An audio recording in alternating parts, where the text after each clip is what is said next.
these are all great activities, fantastic activities. Are there any other things or special pieces of advice, maybe outside of the classroom, to encourage maybe some young teachers who are teaching little kids? Because sometimes it can be frustrating. We were joking before, and I called them monsters, and I call my own kids monsters, but not like, with care. Like, I'm like, come here, you little monster. Yeah. But when there's a full moon, they're that's monsters. why, that's why I don't have hair. And so sometimes, but like, what is some advice you could give outside of classroom activities to teachers who are teaching little kids and are having trouble or something like that? Like something to keep in mind. Sorry, I'm putting you on the spot here. No. I think I just was talking to some people that we were training yesterday about this. Your everyday life, I apply my everyday life to the classroom. So for example, if your kids are like struggling to listen to you, or struggling to like sit down or to do something else, I always think like, what do I hear my kids say? What do I see my kids do all the time? And you take it and you incorporate it in the class. If they're singing all the time a song from the radio, when you walk it, change the words, keep the tune.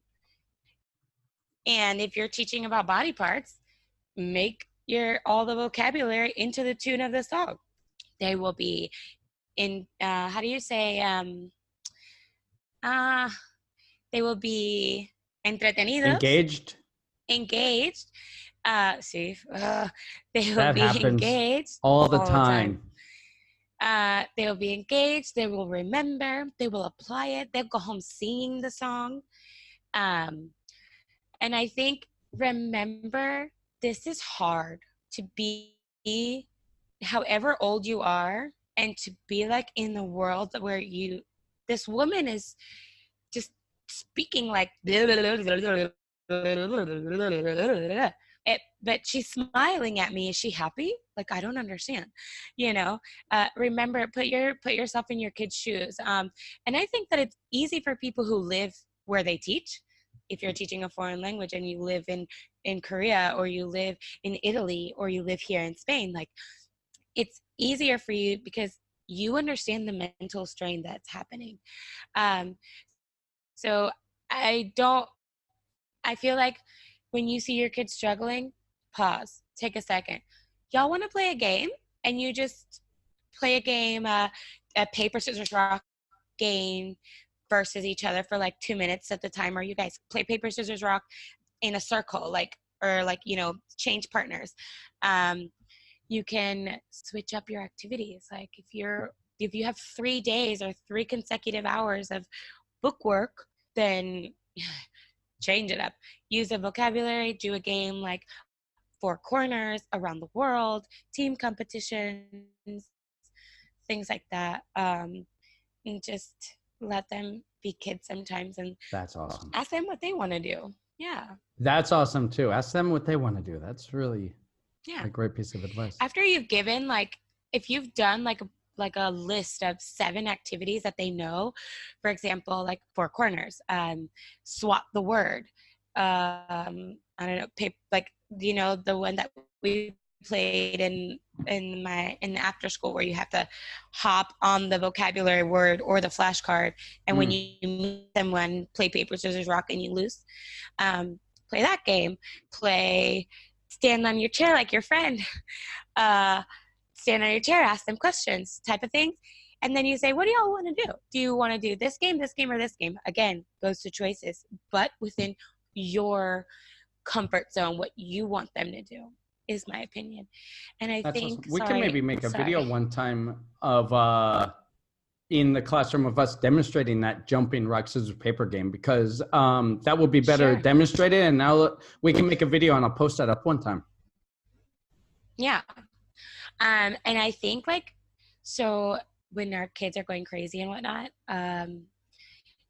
discipline becomes an issue. If you don't have routines, and if you do have routines, discipline is always an issue. But something that I always tell people is positive reinforcement is your best friend. So yeah, it is, because for example, if I said Hakuna Matata 3 times and no one is listening to me but 2 people, I'll be like, Sophia, Dante, put your hand on your head. And that means I'm going to come around and I'm going to give you a smiley face with a marker. And the kids are like, what did you get? What did you get? I got a star. Did you see? Oh, I got a smiley face. Ah, and you didn't get one. Or, teacher, I was sitting down too. I was like, I'm sorry, I didn't see you. You did it after I said Hakuna Matata. You know, the 3-year-olds like to get drawn on their face. I draw whatever shape I want on their hands, especially if we're learning shapes. Something that you can do is like write on the board, like for every 5 minutes, they have been speaking English. Then you're like, ooh, you guys get a letter. And then you can do a just dance party. You can give them stamps, give them a sticker, which I don't. I give stickers, but I don't give so many stickers because, I don't know. So you give them a standing ovation, like everybody. Sophia, stand up on your chair. Show everybody what you did. Just that, it gets everybody else like, I gotta finish. I want to stand on my chair. I gotta do this. And I just think, and it changes you because you're having a bad day and everyone's talking and you're like, you guys be quiet. And if I say be quiet and I normally say catch a bubble, that changes the atmosphere in my classroom. Absolutely. If I'm constant, yeah.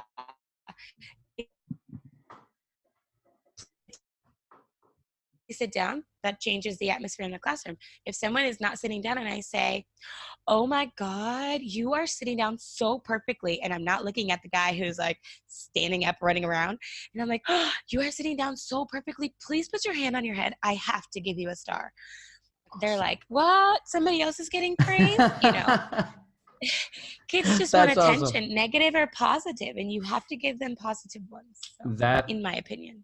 That is amazing. That's some really good stuff. And thank you for this. Let me actually, I took notes during this, so if it looked like I was typing during this, then that's because I was. But I was taking notes.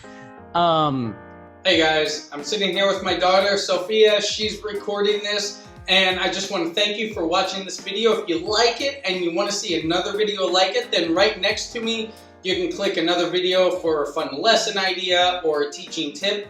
And don't forget to subscribe and click the bell so you get new videos every week. Keep teaching and keep learning. Thanks for watching. I'll see you next time.